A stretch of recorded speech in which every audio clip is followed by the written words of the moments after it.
Representative Jamie Raskin did it again. As we all know, the Republicans are having this particular hearing with Robert Hur, who was a special counsel that had some interesting statements about President Biden's memory and his ability to remember, etc., which was pretty much a Republican attack on the President of the United States, on Joe Biden. Well, I want you to listen to how Representative Raskin, puts it into perspective, and then we'll take it on the other side. Mr. Hur, your report starts with the line, "We conclude that no criminal charges are warranted in this matter." Have you had any reason to change your opinion about that? No, Congress. No, Ranking Member. You highlight the independence and support you got from the Attorney General and DOJ. Have you changed your mind about that? I have not. The report describes President Biden's cooperation in your requests. He allowed his homes to be searched. He answered questions for hours in the midst of a global crisis. Have you had any reason to change your mind about that? No, Ranking Member. All right. You also repeatedly contrast Biden's cooperation with the conduct of Donald Trump. You say, quote, "Most notably, after being given multiple chances to return classified documents and avoid prosecution, Mr. Trump allegedly did the opposite. According to the indictment, he not only refused to return the documents for many months, but he also obstructed justice by enlisting others to destroy evidence and then to lie about it." Have you any reason to change your judgment about the differences between President Biden's cooperation and the former president's non-cooperation? No, I continue to stand by those words in my report. With such a striking contrast, our colleagues have switched over from being impeachment investigators for constitutional high crimes and misdemeanors, which is how this whole thing started, to being amateur memory specialists, giving us their drive-by diagnoses of the President of the United States, whose soaring oratory, powerful historical analysis, and devastating extemporaneous repartee with even the most skilled ninja hecklers of the Freedom Caucus were on full display at the State of the Union address last week for the whole country to see.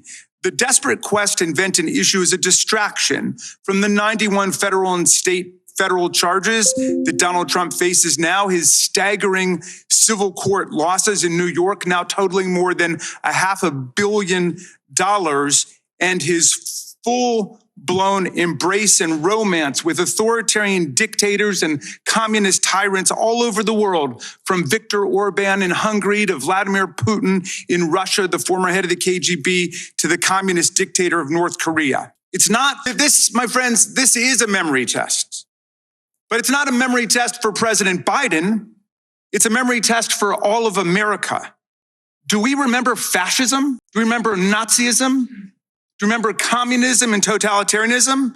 Have we completely forgotten the sacrifices of our parents and grandparents and prior generations?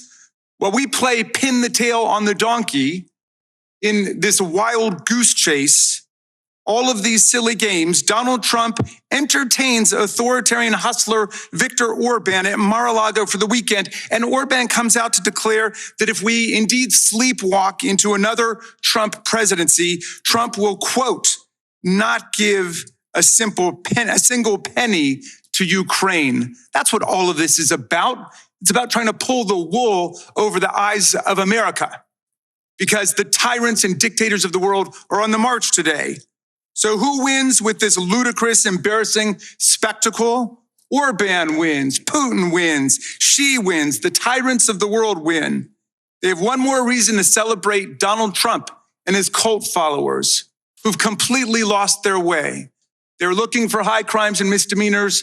Now they appoint themselves amateur memory specialists, and that's what they pounce on the President of the United States about. America faces a choice between democracy and tyranny. And the president laid it out at Valley Forge, and he laid it out in the State of the Union. Will America stand on the side of people struggling against fascist aggression?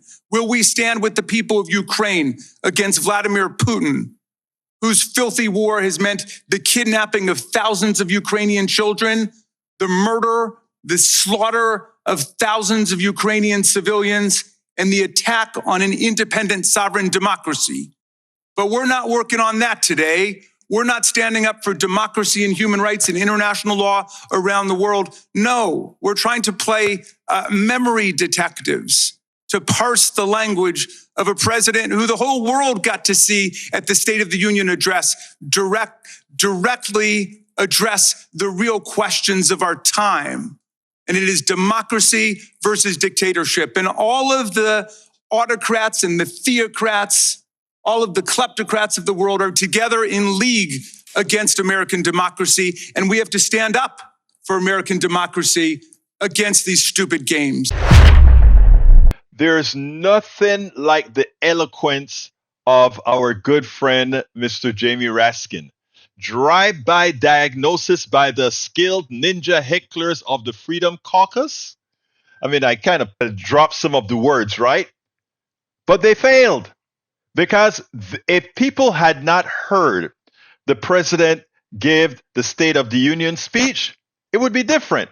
But now they get to see the State of the Union speech, and then they listen to what these Republican clowns are saying, and then they listen to what Robert Hur said, and they have to ask, oh my God, we thought this guy was on his deathbed. We thought this guy couldn't think.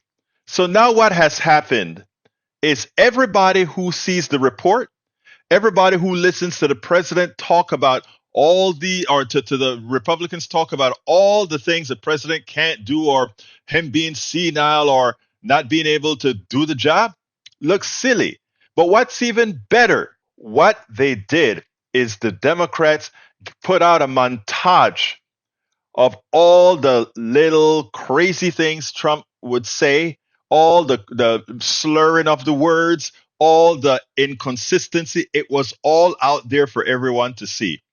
And then you have to wonder, as one of the congressmen said, he should think twice before questioning the mental capacity of any person, given the Trump that is, mental capacity.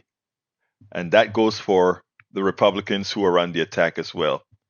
They failed. We spend a lot of time deconstructing the news, trying to parse it into a form that everybody can understand. We try to find those little nitpicks where it flies above the fray, etc. If you really like these videos that we do, I want to ask a big favor. Please go ahead. Number one, subscribe to our channel. And number two, please join if you can. Thank you so kindly for watching. Keep watching. Please remember to share. We must populate the entire internet with our progressive message, a message that we know is what most Americans say that they want. So help us, please join.